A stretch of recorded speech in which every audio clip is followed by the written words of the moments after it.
जय श्री कृष्ण। श्री कृष्ण अर्जुन को अब उन मार्गों का वर्णन कर रहे हैं जब व्यक्ति इस संसार से जाता है और वह किस पक्ष में अगर ईश्वर के धाम को जाता है तो वह संसार में लौट कर आता है, और किस पक्ष में अगर वह प्रस्थान करता है तो वह संसार में लौट कर नहीं आता।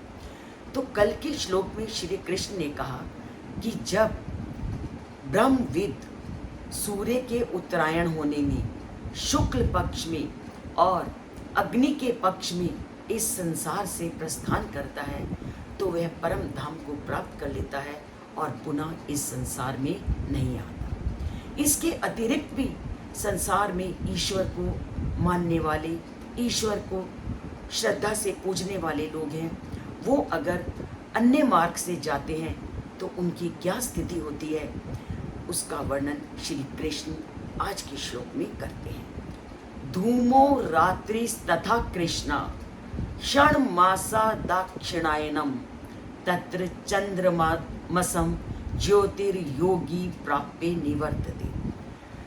कल जो श्री कृष्ण ने बताया वो उत्तरायण के लोगों के बारे में बताया कि जब उत्तरायण के मार्ग से हम जाते हैं तो कभी दोबारा लौट कर वो योगी इस संसार में नहीं आते, परंतु जो योगी अपना शरीर दक्षिणायन में जब सूर्य होता है उस मार्ग से जाते हैं तो उन्हें लौट करके इस संसार में आना पड़ता है।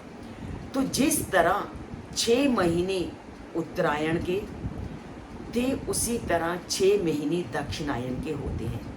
जिस तरह महीने का 15 दिन शुक्ल पक्ष के होते हैं उसी प्रकार महीने के 15 दिन कृष्ण पक्ष के होते हैं। और जो कृष्ण पक्ष में धूम रात्रि में और दक्षिणायन में सूर्य के होने पर प्राण त्यागता है, ऐसे लोग चंद्रमा की ज्योति को प्राप्त करते हैं और ऐसे लोग पुनः लौटकर इस संसार में आते हैं।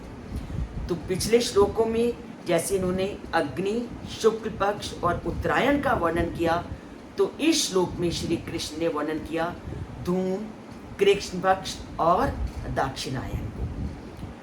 तो ऐसे लोग किस लोक को प्राप्त करते हैं? चंद्र लोक को। कृष्ण पक्ष क्या होता है? अमावस्या की ओर, अर्थात जब चंद्रमा घटना शुरू हो जाता है तो वो कृष्ण पक्ष कहलाता है। ऐसी मान्यता मानी जाती है कृष्ण पक्ष के बारे में कि इस समय चंद्रमा का प्रकाश धीमा हो जाता है और चंद्रमा धीरे धीरे बढ़ता है। वर्ष को 2 भागों में बांटा, ये हमने पहले ही स्पष्ट कर दिया, उत्तरायण और दक्षिणायन। सूर्य जब दक्षिण की ओर चलता है तो दिन क्या है, घटने शुरू हो जाते हैं। और उसी तरह शुक्ल पक्ष और कृष्ण पक्ष दोनों ही 15-15 दिनों के होते हैं। और ऐसे मनुष्य स्वर्ग आदि और दिव्य लोगों को प्राप्त करते हैं। देह त्यागते जो कृष्ण पक्ष में और सूर्य के दक्षिण की ओर जाने पर जाते हैं वे स्वर्ग लोग को भोग सुखों को कुछ काल पुनः धरती पर आते हैं। जय श्री